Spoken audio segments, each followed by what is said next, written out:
Hello, welcome to my first Q&A audio video podcast experience. We are in the country today. We are in Northern Ontario, hence the lush greenery, and the lake is crashing against the rocks across from me, and the wind is blowing, and it just felt like a really good time to tap into this medium that I can take with me anywhere and to answer some questions that I harvested from you beautiful people. Some context, I suppose, worth sharing on why I'm doing this is, number one, I'm inspired by Gabby of Swoon, who does these really long, beautiful Q&A episodes on her Patreon, which is truly amazing. Honestly, if I knew how amazing her Patreon is, I would have totally been a member earlier. So just a plug for that, completely at my own volition. But I just thought Q&As are actually such a good medium because they allow you to fully flesh out like your thoughts and your worldview in this way that's kind of indirect. Like by asking someone questions, as we do in conversation, we get to know a lot about them and about how they think about the world and see things, but in a slightly more indirect way, where maybe you're finding that out through the frame of how they see your life and what they would do in your shoes, and you're finding that out through the frame of asking them about the qualities of their life and the way that they've made decisions and why they are the way they are and whatnot. So this is going to be an opportunity. If you do have more questions for me, I'll definitely post a link somewhere very obvious to ask me questions anonymously if you'd like. But I'd love to just kind of give some insight and share some wisdom if it can be helpful to all of you in the areas that you seek guidance or perspective, because I do think that it's a little tricky to just give straightforward advice, especially with such limited context. But I think giving perspective and giving some insight into how I might think about things if I was in your shoes, or how I would think about those things if they happened to me in my life, can be helpful. So that's going to be the purpose of this podcast, and I'm hoping to channel the beautiful earth, calm, grounding vibes around me and make this a fun experience for you to listen to. So with that, I will get started and pull up the questions. All right. So one question that kind of stuck out to me that I liked. Hi, Isabel. I'm a 29-year-old female. I've always wondered about this when I meet calm women. Confidence can be faked, but some women have a deeper sureness in themselves. Even with chaos or problems, money, family, anything, they still feel magnetic, smile easily, and move lightly. Their core does not shake. Maybe it's detachment, but they also seem to live fully and feel deeply. I think I'm confident, but I haven't felt that calm, magnetic energy in at least 3 years. How can I get it back in a way that lasts?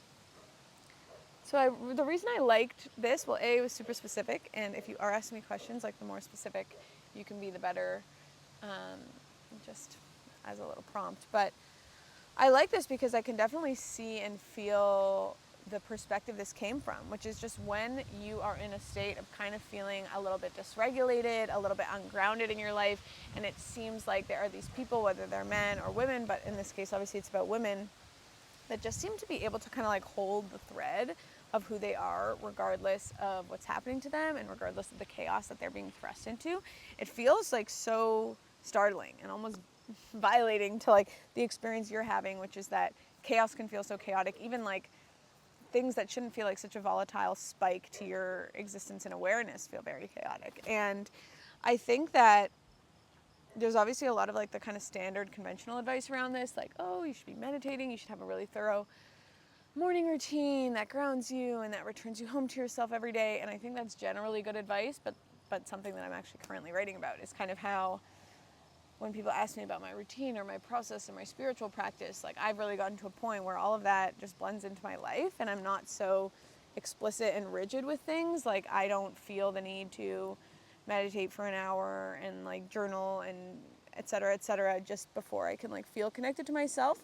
And to me, kind of like peak centeredness, calmness, this like groundedness that this person is talking about in the question comes from this sort of like woven in centeredness in your life, like moving through life in that way such that you're never really like drifting and then needing to fully bring it back. And of course that's hard to do, but I honestly think that the simple answer is that this sense of sureness and calmness comes from trusting yourself, and trusting yourself often, and trusting yourself even when others don't agree with you, and trusting yourself and being comfortable with the outcomes of that, whether they bring you into what appears to be more chaos or less.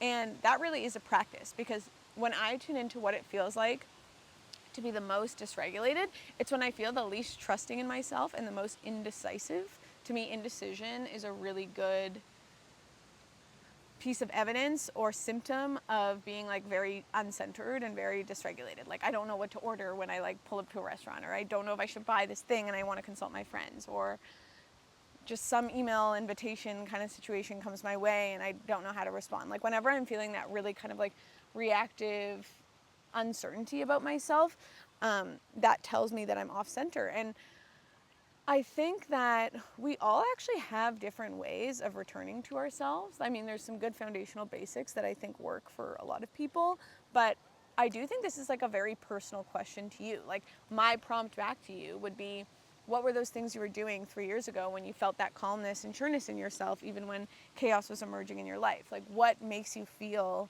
at home in yourself? What returns you home to yourself? What makes you feel confident and grounded and sexy and alive and vibrant and vital, you know? Because I think our vitality is so connected to this like sense that we're taking care of ourselves. And I recently wrote this essay called Confidence Comes from Taking Care of Yourself. And the gist of it is like you really can't cheat having confidence and feeling confident. Like confidence does come from doing what's right for you, and doing that even when it's inconvenient, and doing that even when you have to resist others and like protect your space to do it, and doing that even when life feels chaotic. And of course your practice in your life is going to ebb and flow, and if let's say you're taking care of a loved one who's sick, or you have like a really intense period in work or school or life where you just kind of like need to lock in and grind, there's going to be like a volatility spike to maybe like your ability to feel centered and stay grounded. But I think understanding and trusting that you can kind of bring it back in and flow with those spikes of volatility and chaotic instances in life, by knowing that you trust yourself and knowing that you know how to bring back and like deal with big changes and big energetic shifts in life, just comes from like that consistent practice of taking care of yourself. So things that work well for me, I mean, like going on really long walks that lack any stimulation if possible, just myself, no phone, no music, and just kind of like clearing my head, letting myself think, letting myself process life. Honestly, as much walking as I can do is wonderful. If I'm not writing, like if I'm not writing, physically writing in a notebook, like almost every day, I feel like my life starts to unfurl in directions that aren't super reflective of me and my values and my centeredness. So I try to write. I make that pleasurable. It's not a chore. I'll probably go to a cafe and do some writing, and you know, sometimes that's writing that you guys end up seeing on my various platforms, but sometimes that's just for me and like to sort through what I'm thinking about and feeling. And when I look back on my writing, it's just so clear that I'm consistently working through the same patterns and the same noticings and the same observations in my life that take a long time to fully integrate and understand. So it's also not like this shift needs to happen immediately where like everything's locked in and centered and you feel amazing, but kind of this slow practice of awareness that you can build, exercise, movement, alone time for me is huge. Like if I'm not spending time alone, it doesn't need to be like in silence, like in monk state, you know, like for me, baking and cooking are like really soothing activities to do alone. Reading is great. Like I said, walking. So I think just for me, I have like some good foundational things that I know when those are happening often, I feel very centered and connected to myself, and I feel more connected to this like calm essence that you're describing.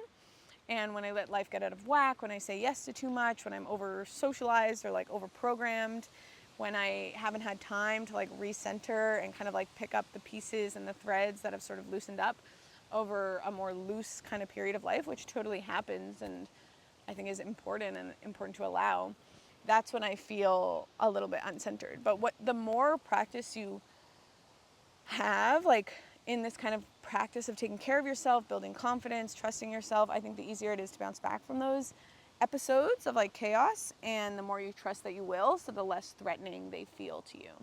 So those would be my prompts. Like, return to the things that have made you feel most at home in yourself in the past. Reflect on the practices that you really just feel good when you do them, and it feels like no one can kind of mess with you and your energy when you're in those ways of taking care of yourself. And do whatever it takes to prioritize those, even if it's in small ways, even if you can only open your journal 5 minutes or get out for 10 minutes in between, you know, a short meeting break or whatever it might be. And just like plant those little seeds that communicate to yourself that you're listening and you're there and you're taking care. Okay, I needed to pause and get a hat because it's quite sunny and that was becoming too much. We take care of ourselves out here. Yes, it says croissants on my hat. No further questions will be answered about that. Okay, next question. Lots of advice out there for men who struggle with dating. What is your advice for women who struggle with dating? Besides asking women in happy and healthy relationships, which is what I'm doing right now, lol. Well, that is a good starting point for sure. My advice is loosen up. My advice is go out in public and do the things that you love and be loose and like be open and be friendly and make eye contact with guys that you think are cute or that you're intrigued by or you like what they're reading, or just like don't underestimate the signals of your body and like the basic ways that you can like exude openness, because I think this actually is connected to not just dating but like any relationship building mindset. Like if you want to build connections, like if you're in a new city and you just want to make friends or whatever it might be, I think that the power of just being an open agent in the world is super underestimated. And I think there's a lot of low-hanging fruit, especially for women who, like, you can invite in the energy of being approached. You can invite in the energy of like, talk to me. And you can send out those signals, and you can approach people too. Like you can approach people in a way that's sort of like friendly and casual and candid. Like just ask someone about the book they're reading, or like smile at like the person sitting next to you or across from you at the coffee shop if you feel drawn to them. And I think I feel like, you know, a lot of people struggle with the dating apps and struggle with like this kind of transactional sense that it's hard to know what people's intentions are, it's hard to find good matches, etc. And I think that's like really reasonable, and there's a lot of good advice about how to navigate that stuff well, but I feel like I'm more interested in actually like connecting people in person through real life and being someone who's open to being connected with, and being someone who's also willing to like outstretch their energetic hand and like welcome that in. And for women, I would say leave the house, go do things that you like, go to places with like co-ed presence, like cafes, like the gym, like, I mean, I know the gym is controversial, but I do think like go do sports, like whatever it is that's like you're actually drawn to.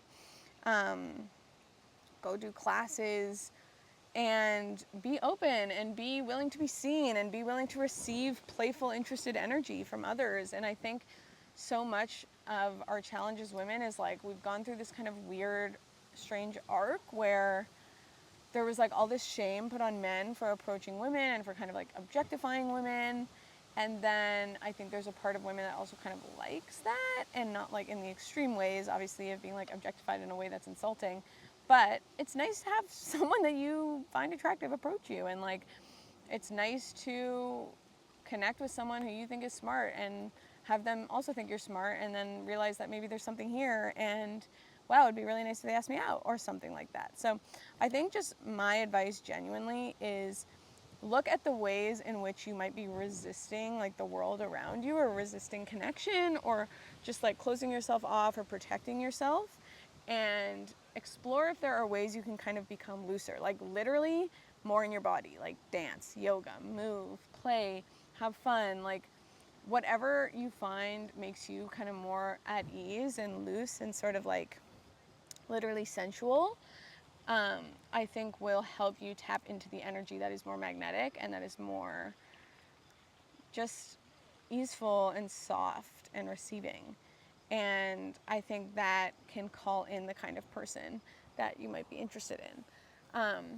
And then I also think there's a lot of low-hanging fruit for women to just approach men, to be honest. Like, I just had one of my friends, this was such a Q&A submitted in my anonymous form, but one of my friends asked me this question because she's just gone, like, back to school, and she is kind of, like, in this fun back-to-school energy, like, frosh week, sort of, but, like, older energy, and is sort of breaking the ice with a bunch of new people and, like, in this very hypersocial environment. And she thought this guy was cute, who's, like, you know, been leading some of these activities and is, like, introducing all their classmates. And she was kind of saying, like, I think I might just message him and say, like, I think you're hot. Like, just message him on Instagram. And I thought that was, like, so, like, cheeky and endearing. And she was like, okay, wait, maybe I'll actually be a little bit more subtle. But she was saying how he's, like, he's kind of nerdy. Like, he's not of this energy that communicates, like, he would get that attention a lot necessarily. And she was like, okay, maybe I should be more subtle, or, like, maybe allow him to do X or Y. And I'm like, no, you know, if you actually really feel drawn to this person, like, yeah, maybe there's a way to be a little bit more subtle, but, like, I think it's totally okay to communicate interest, especially if you think it's someone kind of nerdy who's not used to, like, getting a compliment from a girl in that way. And I think just being a little bit more forward also disarms guys, because men are not as used to receiving attention and compliments in the way that I think girls are. So if you're interested in a guy and you just kind of want to, like, hit them up and just see what's there, I think there's a lot of space to kind of, like, be flirty, be in and out with it, like, not humiliate yourself, but just, like, see if there's a vibe and kind of play and be friendly and fun. And if something comes from it and you kind of get an energy that's, like, very open from them, you can kind of continue down that path. And if they feel closed, like, I think there's a way to kind of, again, suss that out without embarrassing yourself, like, without feeling like, oh, I just got, like, hardcore rejected. So I think my general advice would be, like, I am pro open, social, platonic expression and embodiment, and I think that helps people approach you, and that helps you approach people in a way that can snowball into a romantic connection, but can also just be a great way of meeting people and connecting with people. So my prompt would be, what are the ways in which you're closing yourself off to organic connection? Or what are the ways in which you could open yourself up more to organic connection? And what makes you feel sensual, embodied, open, soft, receiving, playful, centered, confident, that helps you kind of be in that state that calls more of that energy in. Also, one more thing, this is how you attract serendipity into your life, is, like, you go out in an open state, you kind of look for, like, little, you know, little hooks of, like, randomness and fun and play and interest and inclination, and then you follow those paths, and then serendipitous things happen to you. So if you want to increase serendipity in your life, you want to increase organic connection, you want to make more friends, you want to find potential romantic partners, find what makes you feel open and embodied, and go out into the world that way and say hi and be friendly to people that interest you, and be very welcoming and open to people who are drawn to you and who approach you, even if you're like, I would never date this person, or, like, I don't feel anything's here. Like, don't be rude or abrasive. Like, just, you know, appreciate the effort. Like, I think there's some sort of message you kind of send to the universe and the world when you reward that behavior, even if there's not a compatibility possibility there. So those are some thoughts. What advice would you give to someone who's departed from the default path and into the unknown of exploring and following their interests, but who also struggles with commitment? Okay, well, I have a lot of thoughts on this topic, and I have written a lot about this kind of void space of departing from the default path and beginning to allow your own inner script and magnetic force in you kind of direct yourself, i.e., like, noticing what you feel inclined towards, noticing what you feel very creative and curious about, noticing what you feel intuitively drawn to. So if you're, like, actually very early in this journey, my biggest advice would be, like, to the extent that you can, like, really, really release attachment. Like, just don't expect things to look as linear and obvious and, like, constructed and programmed as the default path, because they're simply not. My other piece of advice would be to really pay very, very close attention to things that you're truly and organically interested in, because I believe that that is what holds our true organic individual maps. So if you want to individuate, and if you want to find what's right for you and build a life that feels true to you, that you're so excited to, like, wake up to and have every day, then you need to start actually, like, feeling into what feels effortless, like what feels genuinely fun, what you do, what you would pay to do, let alone like get paid to do, you know, like what would you be so excited to do that like you would actually pay to do it. I think this is interesting because I think a lot of people, when they don't know what to do, they just go back to school and kind of like study something that they are quote unquote interested in. But there's a lot of tricky things about that path, right? Like you're still setting yourself up to be highly programmed and to consume a lot of information that might not be aligned for you, and to do it in a way that might not be optimal for learning. And so I think just actually really truly exploring, like, how would you self-direct your life if you were like genuinely able to conduct and orchestrate it, and you could say like, okay, you've got 3 months ahead of you that are like kind of off the calendar, like that don't count. Like if you could just give 3 bonus months into your life, you know, but you were actually trying to like discover what was true to you, and it wasn't like, oh, I'm just gonna like spend 3 months traveling Southeast Asia and like getting drunk. Like that's not an option. Like it's actually about really connecting into what would I do, like if I just had some like bonus time to like really explore my interests and what I love. How would you spend that time? And then, okay, what does an average day look like that you'd be so excited to have? And can you start to pull elements of that day into your current now? And can you like really spend time with those things and see where they go? Because when I was first in the void space of like just focusing on writing, I had left my job. Like I literally left the default path and was like, I'm just interested in exploring my ideas and learning and trying this, you know, internet thing out, the writing thing out, and I don't know where it's going to lead, and I'm just going to try. I was pretty serious about it. Like I think I built some early structures that helped me like get a real feel for it. First of all, before I even did that, I was writing a lot, and I was trying to like weave elements of my ideal day into my current lifestyle, or my lifestyle that was like before I jumped into the void. So for example, like I would go to a cafe before work and I would try to do some writing, and that writing would just be like about what was interesting to me. There's a loud boat passing. Not necessarily like what was advantageous for my career, or like technically I should be writing, you know. And then by the time I had committed full time to writing, I was like, okay, I'm gonna go to a cafe every day by 9 a.m. I'm gonna write at least 1,000 words. Like this is just like the structure I'm gonna hold for myself. And that was enough to kind of like begin unearthing what was underneath that wanted to be expressed. So that's obviously not a structure that you need to use or that anyone needs to use, but I think like identifying the vector along which you want to walk, and then creating some basic structure and outline around how you can kind of experiment with that seriously for a few months, or however long the duration is that you are exploring. And that way it doesn't feel like everything under you is shifting at once and the ground is dissolving and you're falling into the void, and oh my gosh, the scene is changing and I'm in a new Mario Kart stadium and everything's a rainbow and where's the floor? And like, it doesn't need to be this kind of chaotic crisis mode. It can actually be like, okay, I go to my cafe, or I go to my art studio, or I go to the piano, or I go to, you know, the park and I film, or I go around the city and I take film photos, or whatever, you know, your medium is. Like, can you create a structure that actually feels like it grounds you to what you feel truly connected to, and begin to create from there, and to begin to explore from there? And maybe it's like you go to the library and you read all the old great books, and you start like, you're almost like mock grad programs, self-directed, and you know, you just start to share that and see how it resonates. Like Jonathan Bai, I don't know how many people from my audience would know him, but he's great. Like he's doing this amazing lecture series on the great books and the great thinkers, and he's gone in on it full time after like being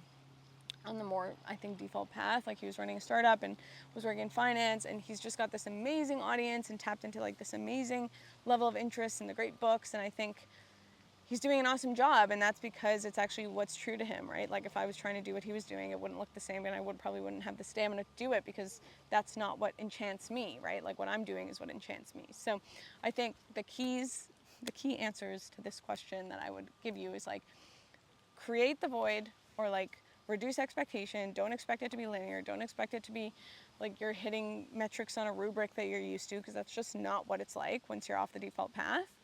And then really tune into what you feel connected to and inspired by and inclined towards, and create from that place.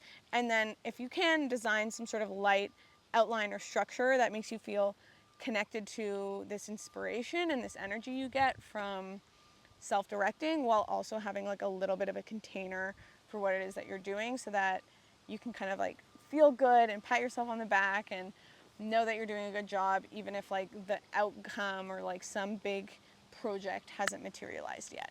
And I think that's how the snowball begins to build and you begin to get a little bit more direction. I guess the one other part of this question to touch on is the commitment piece. I do think like the structure and the outline will help with the commitment piece because it's very tangible and it will help you see like, oh, I'm making progress, oh, I'm sticking to my commitment, and it will have like a lot of space for exploration and novelty. Like maybe you don't assign yourself like a certain book list or reading list, but you have a general topic you're looking into, and so every day you can kind of like follow your curiosity naturally as long as it's in that topic. And I empathize with that because I think it's hard when I like over program myself, but it's also hard when I do kind of no programming, no structure, and I'm like, oh, I'll just do what I want and see what animates me that day. But actually I think if you struggle with commitment, it's actually like a good container to give yourself some structure there. So that's what I would say. Good luck and congratulations, and I hope you get to feel like new levels of expression and creativity that were not yet accessible to you. And if you haven't gotten there yet, just stick with it and continue nurturing the practice. One of the questions just says how to know where to start, which I think is actually a fun prompt to speak to. Very connected to the last question I just answered on kind of departing from the default path and learning how to explore your interests while you're also resistant to commitment. I think, where do you start? Like, what is so easy and effortless to you that it puzzles others? What can you do without trying? What were you known for, growing up? What did people come to you for advice on? What do people often reflect back to you and love about you and seeing you? What do you love about yourself? What's fun for you, I think where to start, like I'm obviously interpreting this question in just kind of like an existential life way, but I still think this is true. Like even where to start with dating, it's like, who are you actually into and why are you drawn to them? And can you just strike up a conversation and ask them about, their shoes or their book or their bag or their coffee they just ordered or whatever it might be, and just kind of play and have fun, like follow actual signals of fun and interest and curiosity. And I think if you're able to do that and you're able to just kind of really connect into your center and not what you think you should do and what you think you should like and what you think others will think is sexy and hot and cool and fun and prestigious and impressive. Not those things, but what you actually want and like and feel connected to. Like maybe you're into Pokemon cards, and that's not very high status to like build a business around trading Pokemon cards, but maybe there's an amazing market for it, right? Or maybe you're into this girl that's kind of like edgy and goth and like your other friends would like never go for her, and you know that they're not going to think she's like very attractive or very desirable, but like you really like her. Can you make the move? Like, can you trust that? Can you actually honor your own taste? Maybe you want to like decorate your house in this kind of cotton candy wonderland way that everyone's going to think is like super childish and super juvenile, but like you love it. Like you just, the idea of living in this cotton candy house is like ecstatic to you, Can you lean into that? Can you lean into the signals of this nature, which really just are you, your taste, your adorations, what inspires you, what fills you up, and can you just start there and lead from there? And that's where I would start. And where not to start is to just do what everyone else is doing and try and work harder and be better and just grind harder to get the things that everyone else is grinding for. I've written a lot about status games. I've made some videos recently about status games, and that's what status games are, right? It's looking around, not knowing what you want, and so where you start is just looking around at what everyone else apparently wants and aiming for that. But that's not a good approach because nobody knows why they want that, because they've only derived that desire oftentimes from other people wanting it, right? So if you want to figure out what is going to actually satisfy you and make you feel full, don't look around at everyone else, return to yourself, spend time with yourself, figure out what you truly like, what you're truly drawn to, and start there. How do you have such good skin? I'm jealous of that glow you consistently have. Please share your secrets. Don't tell me it's just genetics. Okay, I'm going to actually answer this question earnestly and kind of speak to what I think it's detecting, which is when I look back on photos of me much younger, I guess, but in like this sort of these bad situations that I didn't want to be in, like studying something I didn't feel connected to, burning myself out, like way too stressed, cortisol high, inflamed, like just not having a good time, not having any time for myself, not sleeping enough, not taking care of myself, not feeling centered, not living from a true place. Like I literally look so drained, and I look like, it's not that I would say I look unhealthy, but I just don't look like I'm kind of radiating life, you know? And I think when you start to live from a place of, you know, truth, basically, like yourself, and you actually start to align your life with the way that you want to live, you actually move through life and appear different. Like I don't think, yes, of course, you know, everyone's like, there is genetic component, there is like a taking care of yourself component, but I think that I can actually kind of detect by someone's like eyes and touch and like their presence if they enjoy their life or not. And my tells of when someone's not enjoying their life is this like kind of constant contraction, like this constant like contracting away from the moment and resisting where they are, and judgment of a lot of other people, and just kind of like this tension that they hold in their body. And that begets, you know, all of the things that are the opposite of like kind of this easeful, radiant, glowing light sense that you get from people that are like really where they want to be and enjoying their life. And yeah, I think that comes out in a lot of different ways. Like I remember when I started this kind of more unconventional path, I remember after I left my job and I would like start to, I'm just like looking at this chipmunk that's jumping around. Very cute over there. I remember when I left my job and I started being able to like walk outside during the day and just like absorb the sunshine and not feel like I needed to be in an office for like X hours in the day and only get outside when it was like getting dark. And I could like exercise when I want and stay at the gym a really long time, or, you know, eat the things that I wanted, like, and make my food because I wasn't like rushing through lunch and needed to buy something out. Like all these little things, I remember just like the more of these like micro alignments that happened, like the more sentient it felt like I was becoming. Like I would notice things more vividly, like colors were more bright, like I was just more alive, more attentive. And I think all of that is connected to like your life force and the way you feel and look and move. And yeah, I mean, I'm sure there's lots of people trying to sell lots of products to make your skin glow and to make, you know, you look healthier, and a lot of them I'm sure have like some degree of validity, but my top like health, wellness, beauty tip, whatever, is just live the life that you want. Like if your life is making you sick, then maybe there's some cues there, and maybe there are some ways that you could tweak the things that you're doing to make you feel and look healthier.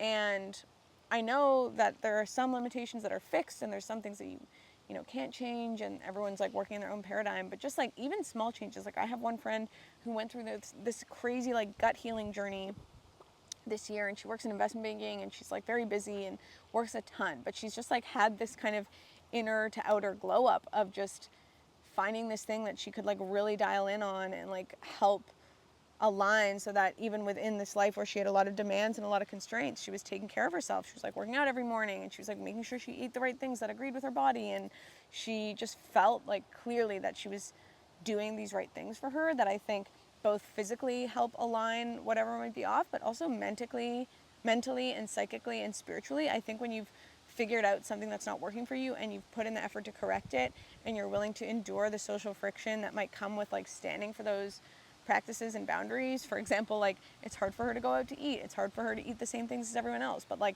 it's worth it to her to protect those boundaries, because that's what makes her glow and feel aligned and whatever it might be. And just like for me, my lifestyle is a little bit different than other people. You know, I don't work like a traditional conventional job and structured in the same way as a lot of people around me, but you know, that sometimes requires me to like protect certain things. Like if I want to work and write like on a Saturday night and like not do something with my friends, like that's up to me to kind of draw those lines, and that helps me sort of like protect my peace and my space.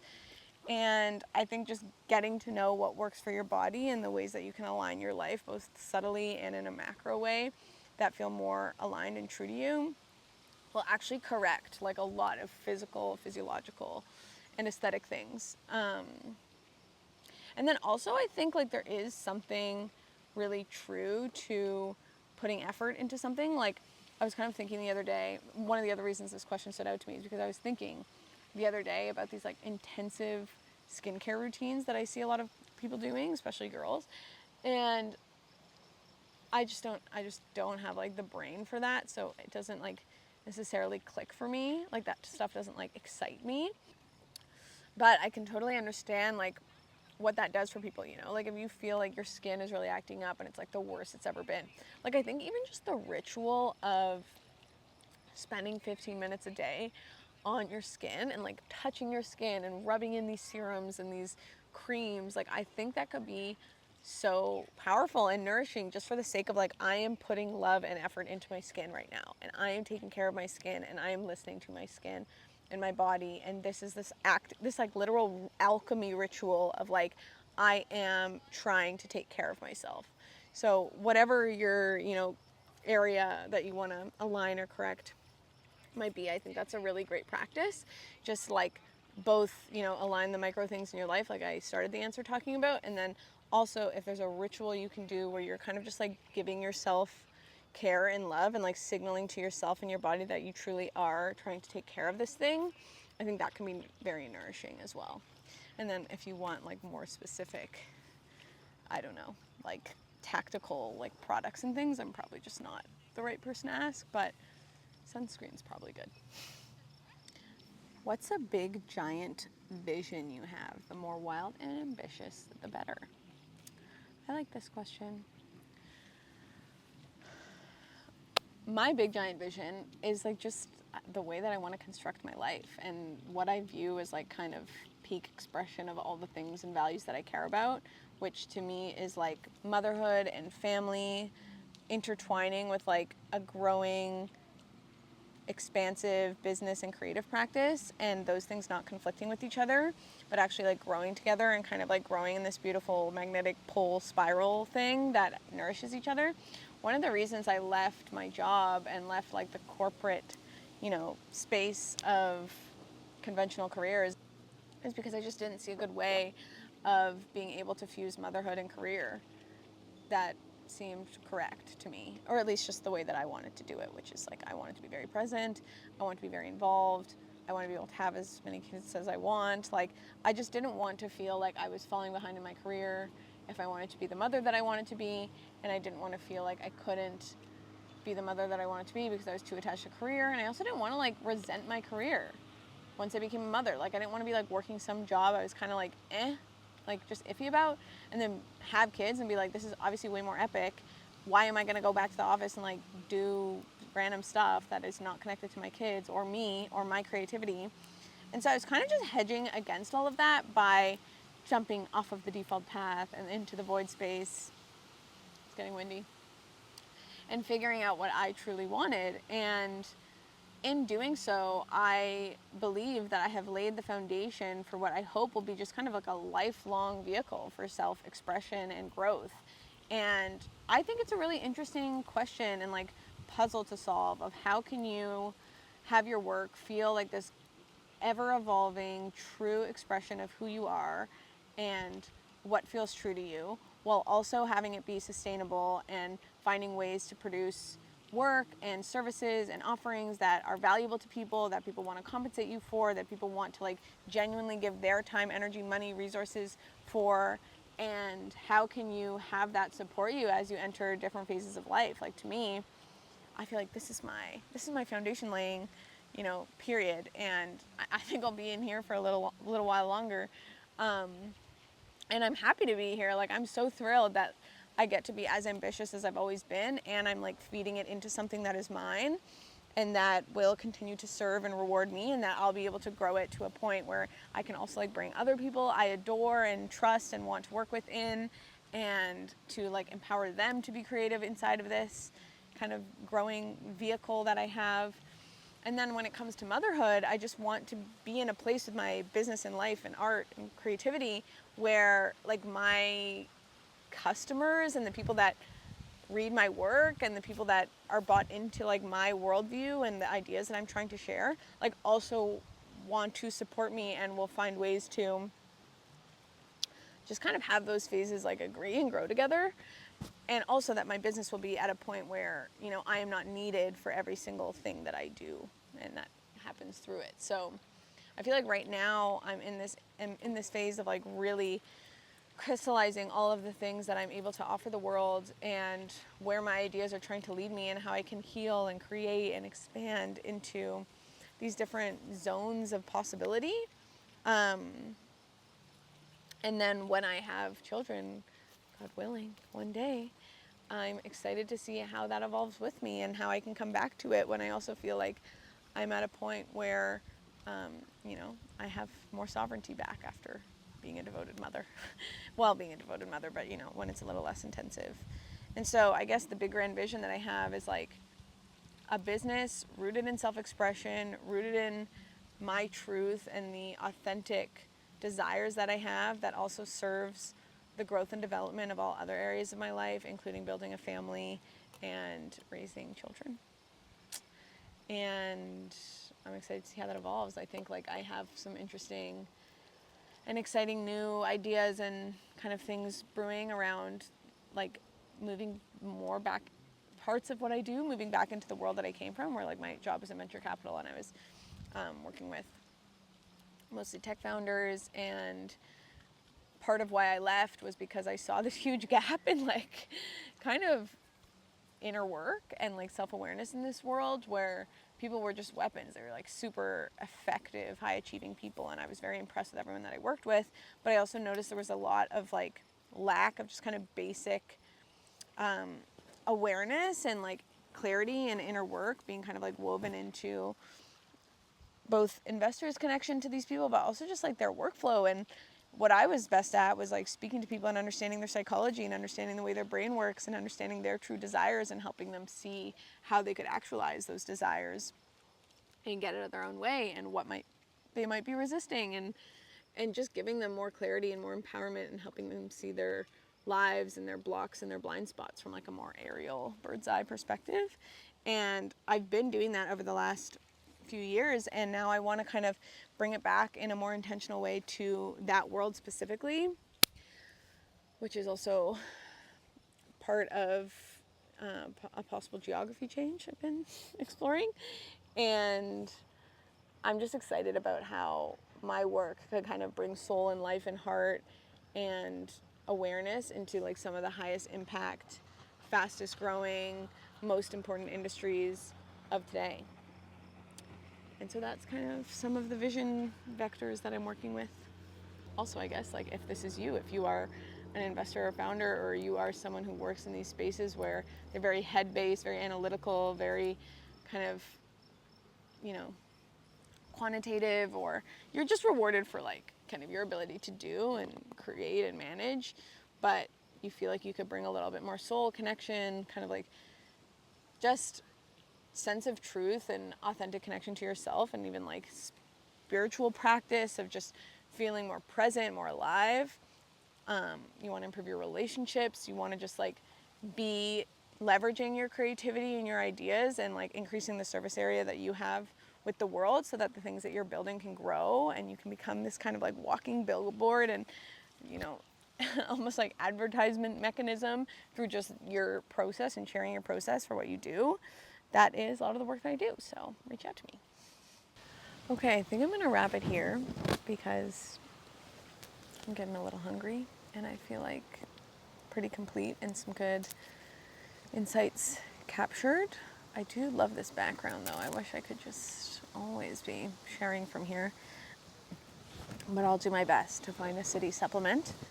And this was really fun. I enjoyed this. As I said, I think this is a way to kind of like get to know my ideas in a new medium that's fun for you. And I'd love to hear more questions and see if I feel kind of inspired to run this back. So consider this an opportunity to get my 2 cents on whatever it is that you're moving through in your life.